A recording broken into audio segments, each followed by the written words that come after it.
Friends, ಎಲ್ಲರೂ ಹೇಗಿದ್ದೀರಾ? ನಾನು ಇವತ್ತು ಕಡಲೆ ಚಪ್ರದ ಅವರೆಕಾಯಿ ಪಲ್ಯ ಮಾಡ್ತಾಯಿದ್ದೀನಿ. ನಾನು ರಾತ್ರಿನೇ ಕಡಲೆನ ನೀರಲ್ಲಿ ನೆನೆಸಿಟ್ಟಿದ್ದೆ. ಈಗ ನೀರು ತೆಗೆದ್ಬಿಟ್ಟು ಕುಕ್ಕರಲ್ಲಿ ನಾನು 3 ವಿಷಲ್ ಮಾಡ್ಕೊಳ್ತೀನಿ. ಈಗ ಕುಕ್ಕರ್ಗೆ ನಾನು ಕಾಳು, ನೀರು, ಸ್ವಲ್ಪ ಹಿಂಗು, ರುಚಿಗೆ ತಕ್ಕಷ್ಟು ಉಪ್ಪಾಕಿ ನಾನು ವಿಷಲ್ ಮಾಡ್ಕೊಳ್ತೀನಿ. ಈಗ 3 ವಿಷಲ್ ಆಗಿದೆ. ಈಗ ನಾನು ಸಣ್ಣದಾಗಿ ಕಟ್ ಮಾಡಿ ತೊಳೆದಿಟ್ಕೊಂಡಿರೋ ಚಪ್ರದ ಅವರೆಕಾಯಿನ ಇಲ್ಲಿಗೆ ಹಾಕಿ ಮತ್ತೆ 1 ವಿಷಲ್ ಮಾಡ್ಕೊಳ್ತೀನಿ ನಾನು.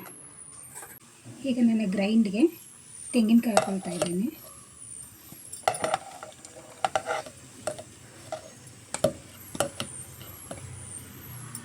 ಮತ್ತು ಇಷ್ಟು ಹುಳಿ ತೊಗೊಂಡಿದ್ದೀನಿ ನಾನು, ಅದನ್ನು ಹಾಕ್ಕೊಳ್ತೀನಿ. ಮತ್ತು ಸ್ವಲ್ಪ ಚಕ್ಕೆ ಹಾಕ್ಕೊಳ್ತೀನಿ. ಮನೇಲೇ ಮಾಡಿರೋ ಸಾಂಬಾರು ಪೌಡ್ರು 2 ಸ್ಪೂನ್ ಹಾಕ್ಕೊಳ್ತೀನಿ ನಾನು. ಸ್ವಲ್ಪ ನೀರು ಹಾಕ್ಕೊಂಡು ನುಣ್ಣಗೆ ಗ್ರೈಂಡ್ ಮಾಡ್ಕೊಳ್ತೀನಿ. ಈಗ ಗ್ರೈಂಡ್ ಆಗಿದೆ, ನುಣ್ಣಗೆ ರುಬ್ಕೊಂಡಿದ್ದೀನಿ. ಈಗ ಒಗ್ಗರಣೆ ಮಾಡ್ಕೊಳ್ಳೋಣ. ಮೊದಲಿಗೆ ಬಾಣಲೆಗೆ ಸ್ವಲ್ಪ ಎಣ್ಣೆ ಹಾಕ್ಕೊಳ್ತೀನಿ. ಈಗ ಎಣ್ಣೆ ಬಿಸಿಯಾಗಿದೆ, ಸಾಸಿವೆ ಹಾಕ್ಕೊಳ್ತಾ ಇದ್ದೀನಿ. ಜಜ್ಜಿಟ್ಟಿರೋ ಬೆಳ್ಳುಳ್ಳಿ ಹಾಕ್ಕೊಳ್ತಾ ಇದ್ದೀನಿ. ಅದು ಸ್ವಲ್ಪ ಫ್ರೈ ಮಾಡ್ಕೊಳ್ತೀನಿ. ಹಾಕ್ಕೊಂಡಿರೋ ಬ್ಯಾಡಗೆ ಮೆಣಸು, ಕರಿಬೇವು ಸ್ವಲ್ಪ ಫ್ರೈ ಮಾಡೋಣ. ರುಬ್ಬಿಟ್ಟಿರೋ ಮಸಾಲೆನ ಸೇರಿಸ್ಕೊಳ್ತಾ ಇದ್ದೀನಿ.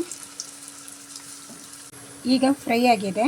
ನಾನು ಬೇಯಿಸಿಟ್ಟಿರುವಂಥ ಕಾಳು ಚಪ್ರದ ಅವರೆಕಾಯಿನ ಇಲ್ಲಿಗೆ ಮಿಕ್ಸ್ ಮಾಡ್ಕೊಳ್ತೀನಿ. ಒಮ್ಮೆ ಇದನ್ನು ಚೆನ್ನಾಗಿ ಮಿಕ್ಸ್ ಮಾಡ್ಕೊಳ್ಳೋಣ. ಚೆನ್ನಾಗಿ ಕುದೀತಾ ಇದೆ. ಕಡಲೆಕಾಳು ಚಪ್ರದ ಅವರೆಕಾಯಿ ಪಲ್ಯ ಈಗ ರೆಡಿಯಾಗಿದೆ. ಇದು ಚಪಾತಿ, ದೋಸೆ, ಅನ್ನಕ್ಕೂ ಸಹ ಚೆನ್ನಾಗಾಗ್ತದೆ.